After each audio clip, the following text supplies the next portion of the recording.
नमस्कार। आप सभी का मेरे YouTube चैनल में स्वागत है। हमने पीछे काफ़ी सारे वीडियोस बनाए हैं। आज हम राष्ट्रपति के निर्वाचन, elections of the president of India, भारतीय राष्ट्रपति के निर्वाचन के बारे में पढ़ेंगे। इस सबसे पहले आप मेरे चैनल को सब्सक्राइब करें, लाइक करें। और तो अब हम आगे चलते हैं। भारतीय राष्ट्रपति का निर्वाचन, जैसा कि आपको पता है कि भारतीय राष्ट्रपति, हमने यहाँ गणतंत्र व्यवस्था को अपनाया है। हमारा देश आज़ाद हुआ तो हमारे पास दो ऑप्शन थे। एक तो हम ब्रिटेन की तरह राजतंत्र वाली व्यवस्था अपना सकते थे। जैसा कि हमने लोकतंत्र को चुना तो हमने देखा कि हमें लोकतंत्र के अनुसार ही राष्ट्रपति का भी निर्वाचन करना चाहिए। किसी राजा, महाराजा, रानी, महारानी को हम राष्ट्रपति नहीं बनाएंगे। तो राष्ट्रपति, जैसा कि आपको पता है, हमारे प्रथम राष्ट्रपति राजेंद्र प्रसाद थे और उनके बाद में समय समय पर हमारे यहाँ नए राष्ट्रपतियों के लिए चुनाव होता रहा है। पिछला रामनाथ जी कोविंद का चुनाव हुआ था। तो ये सारे इलेक्शन की प्रोसेस है वो सब भारतीय संविधान के अनुच्छेद 54 और 55, 54 और 55 में दिया गया है, जिसमें एक विशेष चुनाव प्रणाली को अपनाया गया है। राष्ट्रपति का चुनाव अप्रत्यक्ष रूप से एक निर्वाचक मंडल द्वारा किया जाता है। हमारे यहाँ जब भारत आज़ाद हुआ, संविधान बन रहा था, तो कुछ संविधान जो निर्माता थे उनका मत था कि हम जो चुनाव है राष्ट्रपति का वो डायरेक्ट करवाएं, प्रत्यक्ष करवाएं। लेकिन बहुत सारे ऐसे थे जिनका मानना था कि हमें जो चुनाव है वो प्रत्यक्ष नहीं करवाना चाहिए, क्योंकि भारत इतना बड़ा चुनाव हो जाता, क्योंकि भारत की जनसंख्या बहुत ज़्यादा है, बहुत बड़ा देश था। तो हमारा देश स्वतंत्र हुआ था हाल ही में, तो इतना बड़ा चुनाव करवाना, और इसके लिए फंड भी सरकार के पास नहीं थे। और सबसे बड़ी समस्या थी कि भारतीय जनता है वो, उसका जो शिक्षा का लेवल है वो बहुत ही नीचा था। तो इस वजह से हर कोई व्यक्ति राष्ट्रपति के चुनाव को सीरियस नहीं लेता। और दूसरी बात यह कि हमने जो राष्ट्रपति है उसको एक रबर स्टैंप की तरह बनाया है, राज्य का प्रमुख बनाया है, शासन का प्रमुख नहीं बनाया है। तो उसके लिए भी कुछ जो संविधान निर्माता थे उनकी राय थे कि इतना बड़ा डायरेक्ट चुनाव करवाना ठीक नहीं होगा, इसलिए हमने अप्रत्यक्ष चुनाव प्रणाली को अपनाया है। और इसके लिए एक निर्वाचक मंडल द्वारा इसका चुनाव किया जाता है। निर्वाचक मंडल में संसद के दोनों सदनों, लोकसभा, राज्यसभा के जो निर्वाचित सदस्य हैं वो भाग लेते हैं। साथ ही साथ जो राज्यों की विधानसभा के जो निर्वाचित सदस्य हैं वो भी इसमें शामिल होते हैं। तो कहने का मतलब, भारत के जो एमएलए और जो एमपी है निर्वाचित हैं, मनोनीत नहीं, क्योंकि मनोनीत हैं जो सदस्य हैं वो भाग नहीं लेते। क्यों नहीं लेते? क्योंकि वो जनता का प्रतिनिधित्व नहीं करते हैं। और जो इलेक्टेड हैं वो जनता का प्रतिनिधित्व करते हैं। और कुछ केंद्र शासित प्रदेश जैसे दिल्ली और पौंडीचेरी की जो विधानसभा है उनके सदस्य 17वें संवैधानिक संशोधन 1992 के बाद में भारतीय राष्ट्रपति के निर्वाचन में भाग लेने लगे हैं।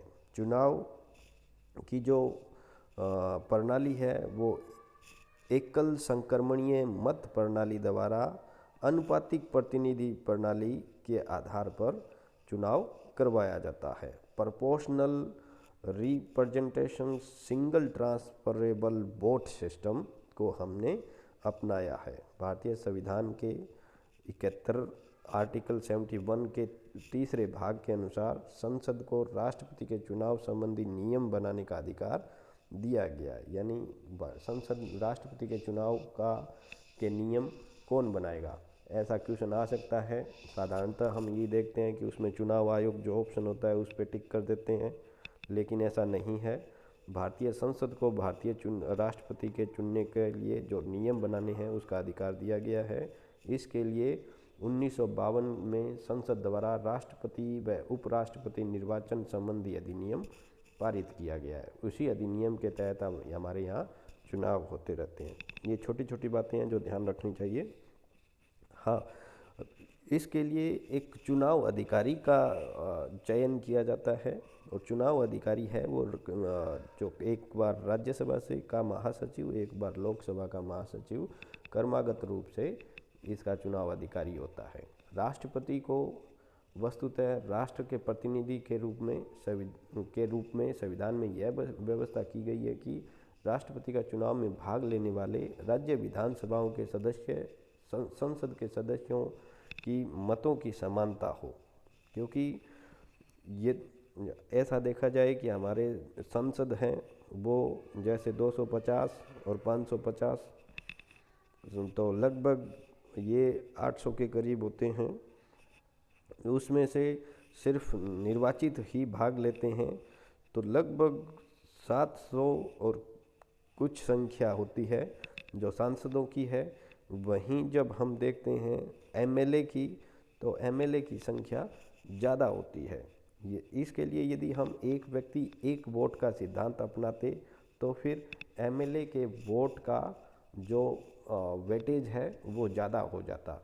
इससे समस्या हो जाती, क्योंकि फिर जिस जो बड़े राज्य हैं जिनमें एमएलए की संख्या ज़्यादा है, जैसे हरियाणा में 90 है, राजस्थान में 200 है, तो राजस्थान जैसे 4-5 यदि राज्य मिलकर ही राष्ट्रपति का चुनाव है वो आप या यूँ कहें राष्ट्रपति के चुनाव में एक तरफ हो जाते, तो उनके ही पसंद का व्यक्ति चुना जाता। और साथ में दूसरी समस्या ये आनी थी कि सांसदों की संख्या कम है, तो सांसद चाह के भी एमएलए के अगेंस्ट अपना राष्ट्रपति नहीं चुन पाते। तो इन सब सारी समस्याओं को ध्यान में रखते हुए हमने एकल संक्रमणीय मत प्रणाली को अपनाया है। अब इस प्रणाली में हम 1000 से भाग देते हैं, तो 1000 से भाग देते हैं तो शेषफल यदि 500 से कम होता है तो जोड़ते नहीं हैं, 500 से अधिक होता है तो एक मत की वृद्धि कर देते हैं। उदाहरण के जैसे इसके लिए एक फॉर्मूला है, यदि हम एमएलए यानी जो विधानसभा के सदस्य हैं, निर्वाचित सदस्य हैं, उनके वोटों की संख्या या यूँ कहें उनके मूल्य निकालना हो तो हमें क्या करना होगा, राज्य की जनसंख्या ऑब्लिक विधानसभा में निर्वाचित सदस्यों की संख्या भाग 1000, ये फॉर्मूला हम लगाते हैं। उदाहरण के रूप में एक मुंबई राज्य का, उस समय जब मुंबई राज्य था, महाराष्ट्र को मुंबई राज्य के नाम से जाना जाता था, और तो उसका एक एग्जाम्पल दिया गया है जिसमें टोटल संख्या है जनसंख्या मुंबई की 2,08,49,840, 2,08,49,840, और विधानसभा की संख्या है वो 208, विधानसभा सदस्यों की संख्या है वो 208 रखी गई है। तो उसमें 208 को जब हम 2,08,49,840 को भाग देते हैं और साथ ही साथ 1000 से फिर भाग देते हैं, तो हमारे पास 100 सही 239/1000 मत का अधिकार आता है। शेष जो बचता है वो 239 होता है, तो वो 500 से कम है, इसलिए एक मत जोड़ा नहीं गया। तो तकरीबन 100 मत, यानी एक एमएलए है उसके एक वोट है वो 100 मतों के बराबर काउंट होगा, यानी उसका मूल्य है वो इतना होगा। तो इस आधार पर हम सभी राज्यों, इसी तरह सभी राज्यों के एमएलएज की संख्या है उसके अकॉर्डिंग उनके मतों की संख्या निकाल लेते हैं। अब रही बात सांसद की, तो सांसद का निकालना है तो फिर जो सभी राज्य के विधानसभाओं के जो निर्वाचित सदस्य थे उनके जो मत थे उनकी कुल संख्या ऑब्लिक जो मूल्य है, यानी अभी हमने 100 निकाले हैं, उस तरह हम सभी एमएलएज के निकाल कर उसको टोटल कर लेंगे। उस टोटल में फिर संसद के जो जितने सदस्य, लोकसभा और राज्यसभा के जो निर्वाचित सदस्य हैं, उनका भाग दे देंगे।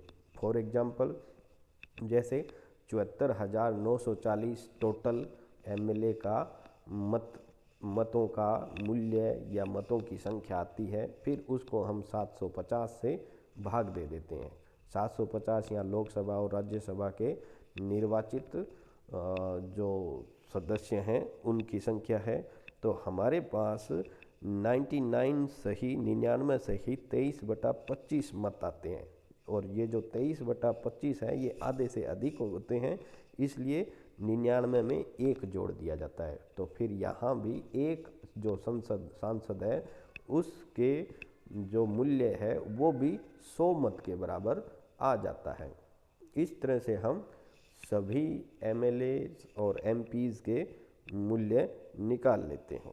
फिर ये सारी प्रोसेस करने से पहले राष्ट्रपति के चुनाव का प्रबंध का काम है वो चुनाव आयोग द्वारा किया जाता है।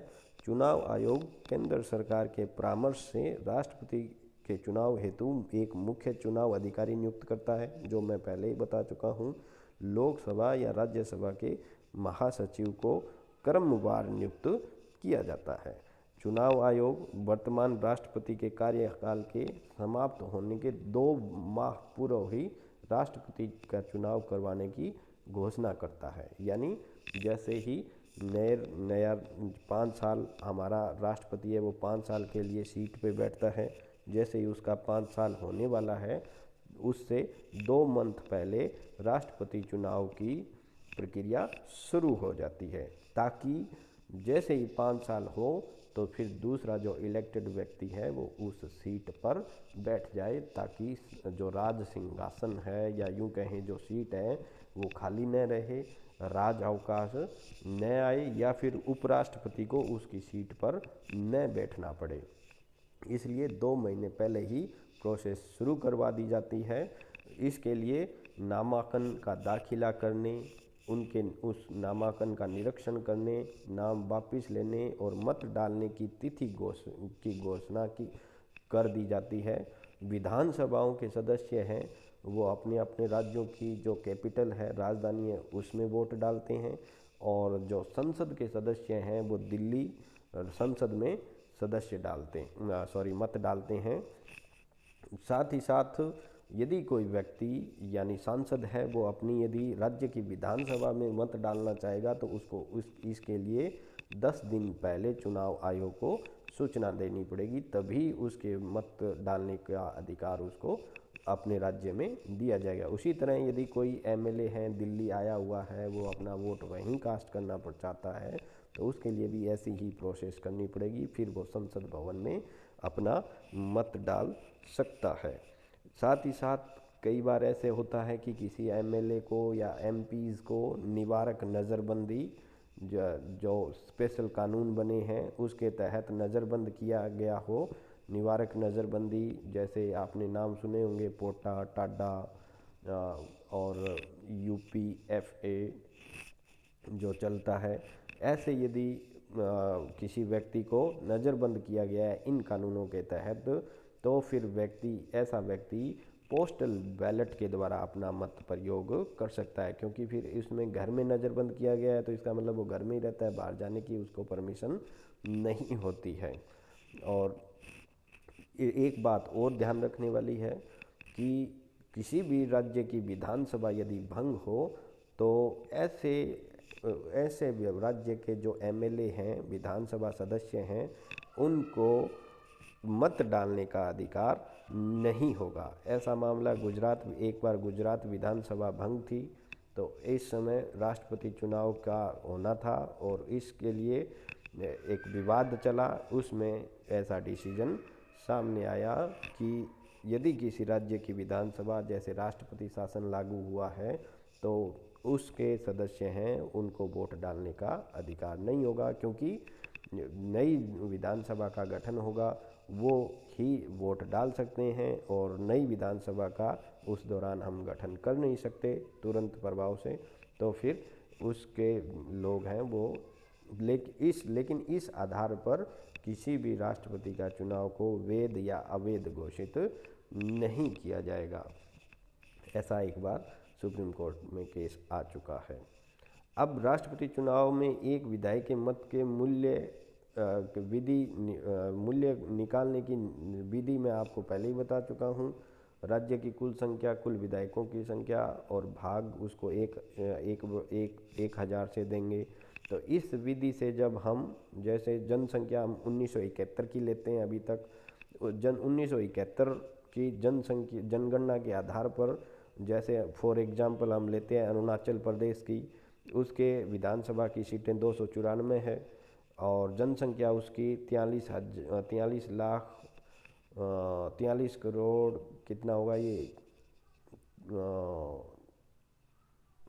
4,35,02,708 जनसंख्या है। 100, तो उससे हम जब निकालते हैं तो 148 मूल्य एक एमएलए का आता है। टोटल एमएलए 148 गुना 294, टोटल उस विधानसभा का मूल्य है वो 43,512 आ जाएगा। उसी तरह अरुणाचल प्रदेश के 60 ही सदस्य हैं और जनसंख्या भी कम है, तो एक एमएलए का वोट का भार है वो 8 आएगा और 8 को फिर 60 से करेंगे तो 480 आ जाएगा। तो इस तरह सभी के मूल्य निकाल लिए जाते हैं। गुजरात, हरियाणा का मैं बता देता हूँ, 90 सदस्य हैं, जनसंख्या है वो 1971 में जनसंख्या है वो 10,36,808 के करीब है। 112 जब हम इसको भाग देते हैं तो 112 के करीब मत मूल्य आता है एक एमएलए का। फिर 112 को 90 से करते हैं तो 10,080 टोटल विधानसभा के मत का मूल्य आता है। तो इस तरह से सभी मत मूल्य निकाल लिए जाते हैं। फिर इन सभी मत मूल्यों को जोड़कर इनमें कुल राज्यसभा की सदस्यता, निर्वाचित सदस्यों जैसे 233 और कुल लोकसभा के निर्वाचित सदस्यों 543 को जोड़कर टोटल 776 होते हैं, उनसे भाग दे देते हैं। यानी 5,49,474 को 776 से भाग देते हैं तो फिर हमारे पास 408.085 यानी 776 सदस्यों के कुल वैध मतों का मूल्य है वो 708 को 1976 से गुणा करने पर 5,49,408 आ जाता है, जो लगभग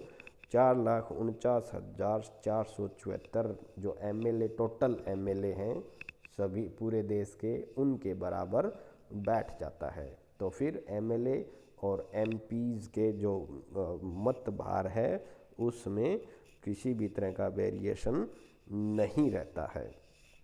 इसी तरह हम देखते हैं 14वां जो राष्ट्रपति चुनाव है उसकी हम थोड़े डेटा देखें तो कुल विधायक हमारे यहाँ 4120, कुल सांसद 776, टोटल हो गए 4896। अब दोनों के मतों को जोड़ लें, 5,49,474 और दूसरा जो डेटा है अपने पास 5,49,408, तो ये बनता है 10,98,882। तो इन सब को जोड़ने पर जब राष्ट्रपति का चुनाव होता है तो मैं पहले ही बता चुका हूँ, एकल संक्रमणीय मत द्वारा अनुपातिक प्रतिनिधित्व प्रणाली यानी proportional representations and single transferable vote system के आधार पर होता है।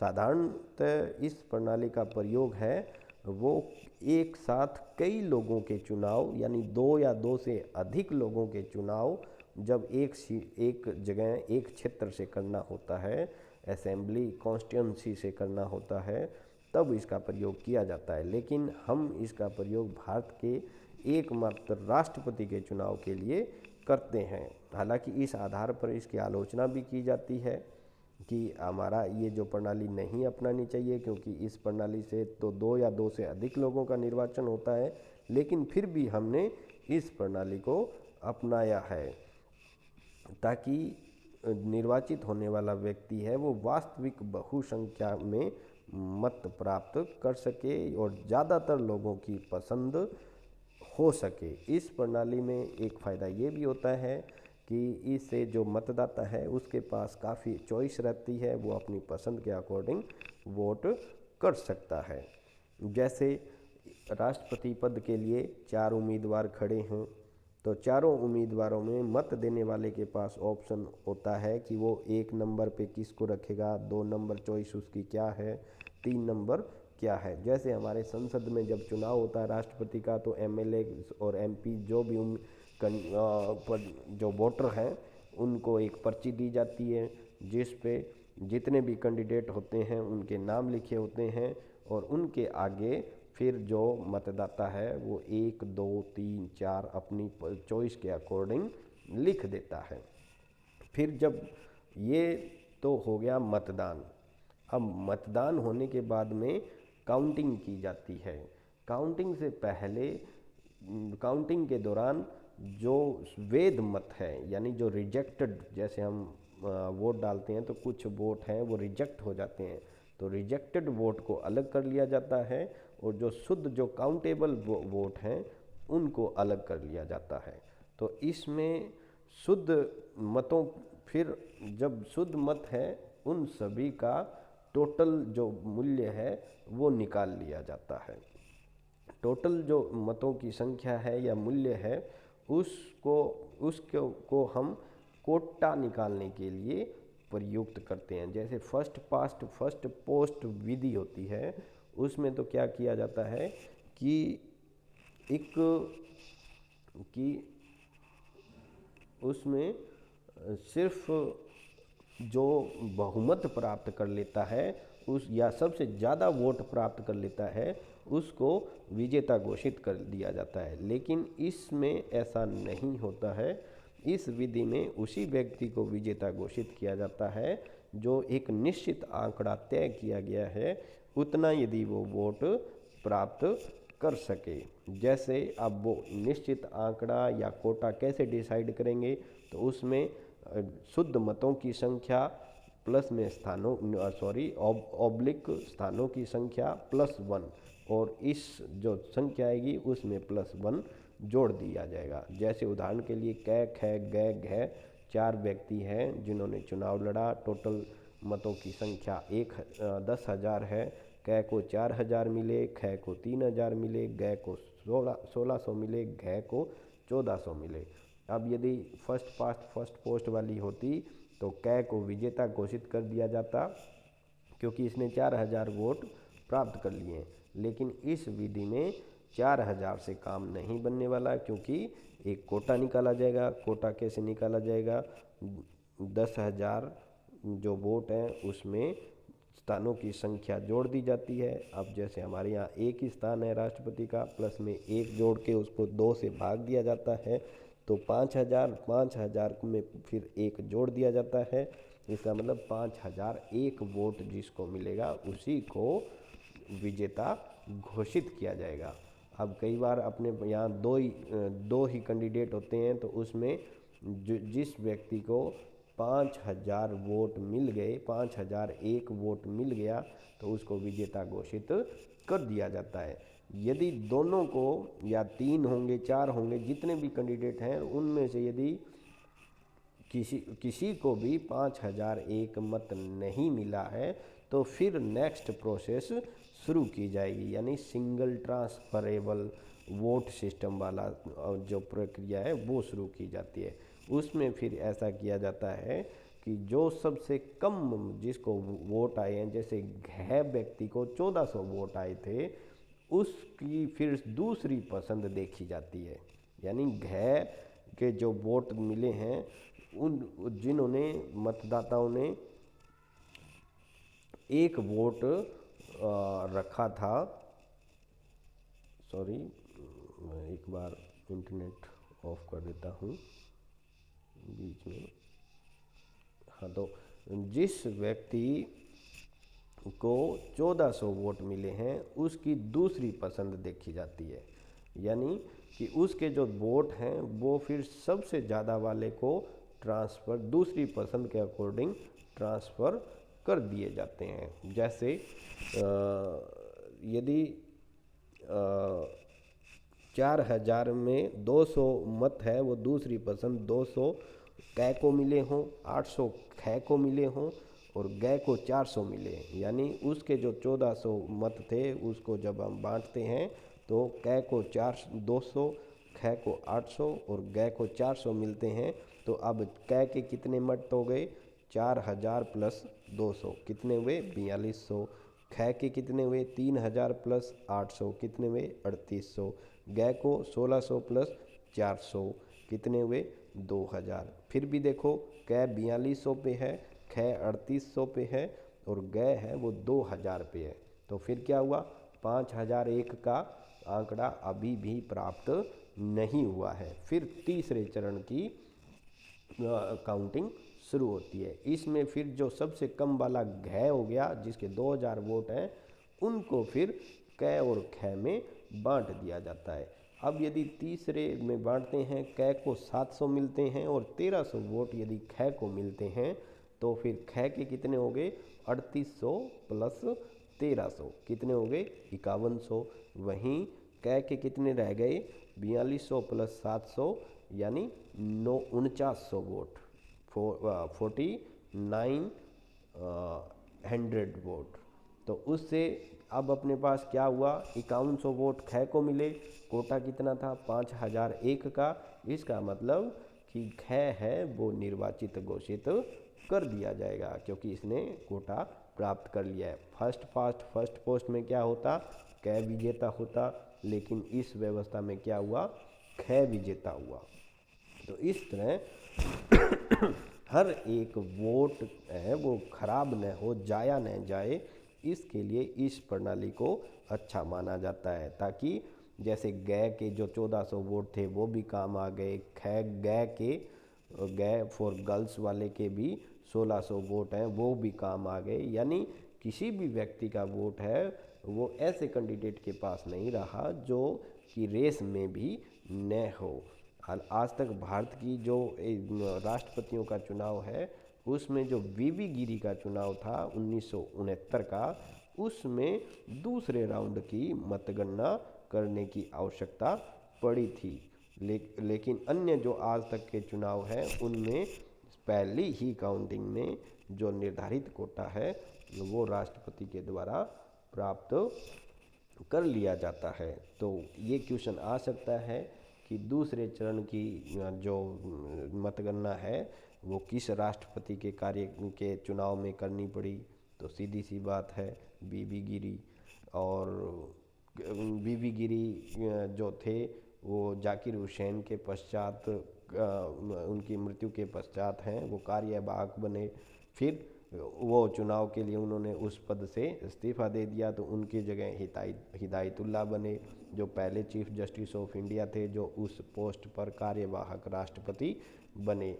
अब 15वां राष्ट्रपति का चुनाव 2017 में रामनाथ कोविंद और मीरा कुमार के बीच में हुआ, जिसके डेटा हैं वो आप देख सकते हैं कि किस तरह ऐसा किया। अब शपथ कौन दिलाता है? ये तो हो गया निर्वाचन का काम। अब जो निर्वाचित सदस्य है उसको शपथ कौन दिलाएगा? शपथ दिलाने का काम है वो चीफ जस्टिस ऑफ इंडिया का होता है, जो संसद भवन में राष्ट्रपति को शपथ दिलवाता है। और उसमें जो नवनिर्वाचित राष्ट्रपति है वो संविधान के परिरक्षण संरक्षण की शपथ लेता है कि मैं हमेशा संविधान का रक्षा करूंगा, सुरक्षा करूंगा और अपनी कर्तव्य निष्ठा से जो मुझे काम दिया है वो काम का कर्तव्य पालन है वो करूंगा। ऐसी शपथ या तो ईश्वर को साक्षी मान के ली जाती है या फिर सत्यनिष्ठता की शपथ ली जाती है। तो इस तरह राष्ट्रपति का चुनाव हो जाता है, शपथ दिलवा दी जाती है और भारत को एक नया राष्ट्रपति 5 साल के बाद में मिल जाता है। फिर इसके 5 साल के बाद में नए राष्ट्रपति का चुनाव यदि करवाया जाता है, यदि उस पर महाभियोग लग के बीच में यदि उसको हटाया नहीं जाता है या फिर उसकी मृत्यु न हो जाती है। यदि मृत्यु हो जाती है या हटा दिया जाता है तो उसके अगले 6 मंथ के अंदर राष्ट्रपति का चुनाव करवाना जरूरी होता है। थैंक्स सभी साथियों को, धन्यवाद।